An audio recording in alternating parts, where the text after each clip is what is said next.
Hey guys, welcome back on the channel. So let's take a look here at Solana's multiple tokens on DEX Screener, but actually you can do that also on Gecko Terminal. It's pretty much the same thing, it's just a different tool. Use the one that you prefer, but what we're going to do is just take a look at some of the best options to yield farm, potentially for the next few months, if not more. At least what I'm betting or thinking on is that traditionally October is a good month for crypto, so we're going to find out some pools here on Solana, the ones that have deeper liquidity. So we are looking for the big players on the Solana ecosystem that have high volume. So volume to liquidity ratio, that's a very important metric. And then we are also going to take a look at age. You will find some very good memes even to yield farm in the long run in multiple blockchains, but on Solana, those are the ones generating the highest amount of yield, and if we can yield farm them for the long run, the better. So let me sort this out by liquidity so we can have an idea of the deepest liquidity token. So Pump is a good one, Fartcoin also a good one. Troll is more recent, it's only 5 months old. Fartcoin is almost 1 year old token on Solana. Aura, this has a liquidity pool here on Iridium which has been operating for over a year. It also has deep liquidity, you see 4.7 million, Troll has almost 6, Fartcoin 18, Pump 22, Useless 3.9, Useless is also more recent token, Nobody, the same thing, more recent token, but they do have somewhat deep liquidity.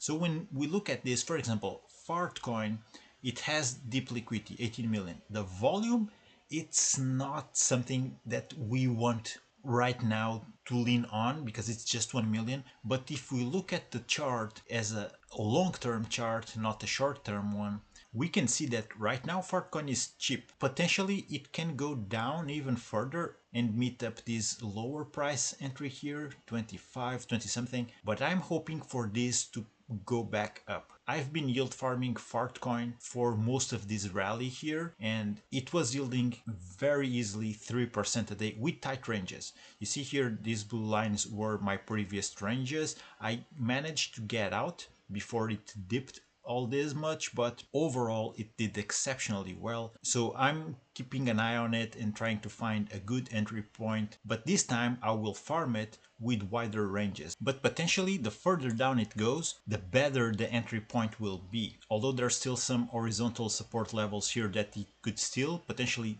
dip down further into. But if that's the case, it's only a matter of one, setting a wide enough range, so something like this. So you see, could we go back to this 1.6? I don't know, but even if I'm more conservative and I set up something like this, it's pretty much almost, let me go to 1.2.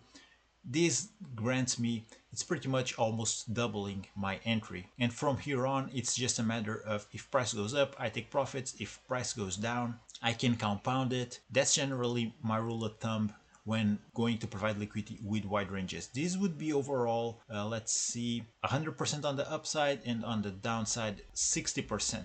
Very wide range. The yield would be extremely low. So this is something for the long run. You will notice that if you compound when prices are low and if you have a wide enough range, when it bounces back up, then you start to see your position just going up in value. And then you can withdraw liquidity to take profits and manage risk and all of that. And managing risk is a crucial part of it.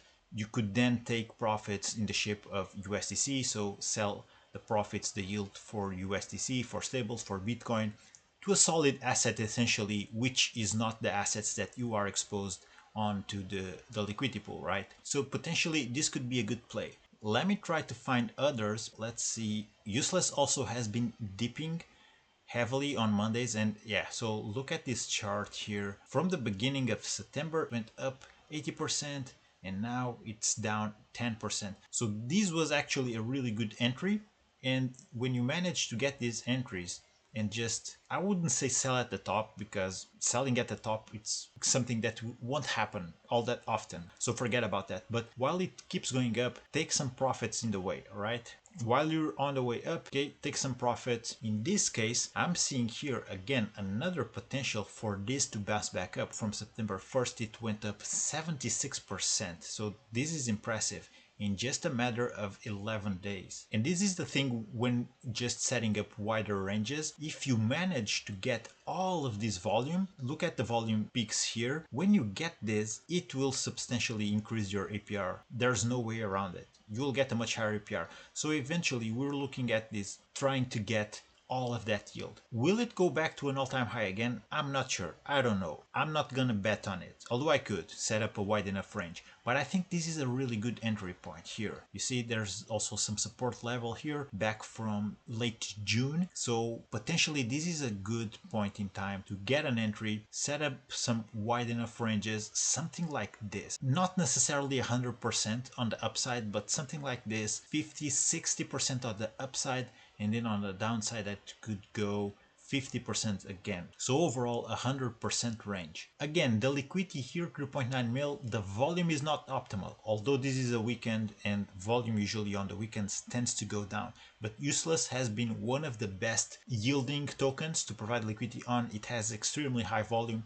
And volatility, it's not our enemy. It's actually our friend. It's only going to be our enemy if we're going with very tight ranges. With wide ranges, volatility is your best friend. It's the difference of getting all of these in fees and price appreciation itself versus going out of range and having to close positions, open positions, potentially locking in permanent loss. Okay, so something like this on 30 on the upside and potentially something like this. Let's go with 80 on the downside. This can potentially perform well, but it's going to be a more long-term type of play. But remember, volatility is our friend. If we manage to catch again all of these market fluctuations, it's going to print, and when it prints, take profits. As simple as that. So right now it seems to be a good entry point also for Useless. So let me go back and see what else we have here. So let's go with Aura as well. Aura has deep liquidity. Pump also is a good token. Pump is not going to anywhere. It's a DEX token. It has a good team behind. They were doing some buybacks here and they managed to just invert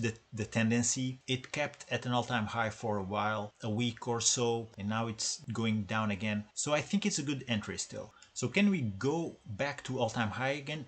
Potentially, yeah. And I'm betting much on what the team can do. They've proven themselves already by, again, inverting this tendency. So potentially we can go back into that. If not, it's not a case to just panic and sell because it's a DEX token. Pump.fun probably it's not going to go anywhere in the near future. And on the downside, I don't think we'll go back into this 0.002 price level. There's even a support level here at 0.004 and potentially can even go a bit down here to 3.6, maybe 4. From current price we're talking about downside 40%, something like that, 35, 40, and on the upside 50%. I think also the entry price here it's pretty much at a good spot to give it a go. Let's see how it goes. So let's go back here. Troll, it's a more recent one, but it has been doing quite well. And actually from all of this, when it comes to volume to liquidity ratio,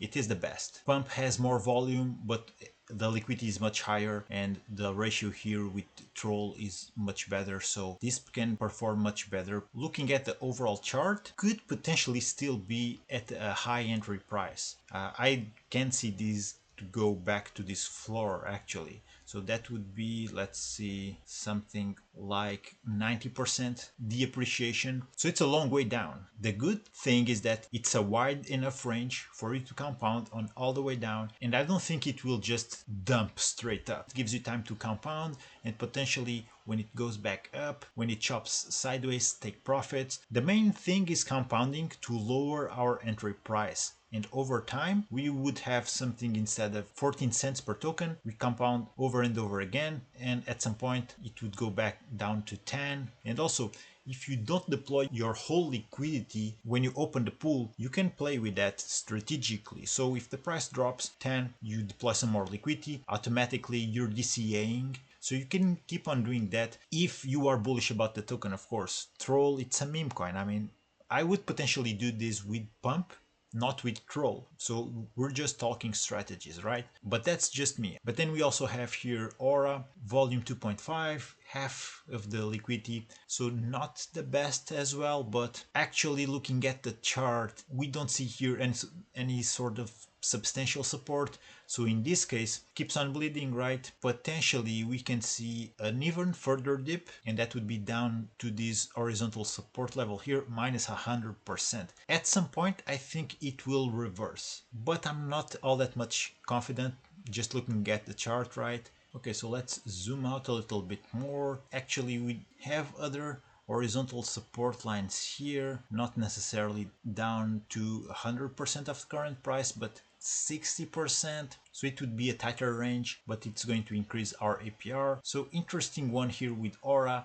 although looking at the chart compared with others, I'll probably not have this as my first pick. If we go here to the 4-hour candle chart, okay, so actually there seems to be here somewhat of a support, not all that substantial, but we seem to be at it. Playing with 50-50, probably it's going to be a wide enough range and provide liquidity with this one for the long run. But comparing with the others we saw so far, probably Aura it's not the best one. Looking at the chart doesn't give me as much reassurance as Pump or Fartcoin. So actually let's sort this out by volume. We also have Launchcoin, which has been around already for 8 months, so not bad. And Launchcoin, looking at the 4-hour candle chart, is actually not at a bad entry price. It's a very interesting one as well, 75, and this has some fundamentals to it. It's not just a meme coin, right? So something like this on the upside, 100%, or maybe 50-70%, something like this. So this is a price level here that we haven't seen since July, mid-July, and it would be at around 150% on the upside from current price. And on the downside, we could use this more recent horizontal support level, minus 50%. So it seems to also be a very interesting entry point here, 50-50. But again, you don't necessarily need to deploy all of your liquidity. Of course, if the price goes up, you think, yeah, I should have deposited more. But if the price goes down, you can DCA, you can deposit more liquidity, you have a wide range that you can manage, play with it. But in any case, this is a quick video just to show you my thoughts on how to look at charts, look at these metrics, liquidity, volume, the age of the token. This is the age of the pool, not the token itself, but it already gives you an idea of how old the token is, how it can perform in the long run. And since we are pretty much entering Uptober, it's probably a good point in time to take some of these tokens as opportunities to farm. There's a lot of volume on Solana, a lot of yield to be made. So I would say look at these things, liquidity, the deeper the better. Age gives us also an understanding of how supporting a community is. They didn't let the token die out, so there's some people are still holding, and looking at the charts gives us an idea. Are they still holding after a rough time, after substantial price drops, or are they still riding the wave on the upside? So you get all of that understanding. Look at liquidity, volume, age, look at the charts, but there's really good opportunities to yield farm entering October, not necessarily with tight ranges. I've been doing a lot of videos on tight ranges, but they can be very risky. And I think yield farming works best when providing liquidity by doing it for the long run, staying in for months. And 1 month, it's not even long run, although 1 month is a long time in crypto. Things can go up 80% to 1000% in 1 month, or drop the same amount in 1 month. But that's why I said volatility is our friend. If we manage to catch all of this volatility, it's going to perform really well. So look at all those things. If you have any questions, let me know in the comments. If you enjoyed this type of content, you know the drill. Like and subscribe for more. Thank you for watching. Take care. Keep exploring crypto, guys. I'll see you on the next one.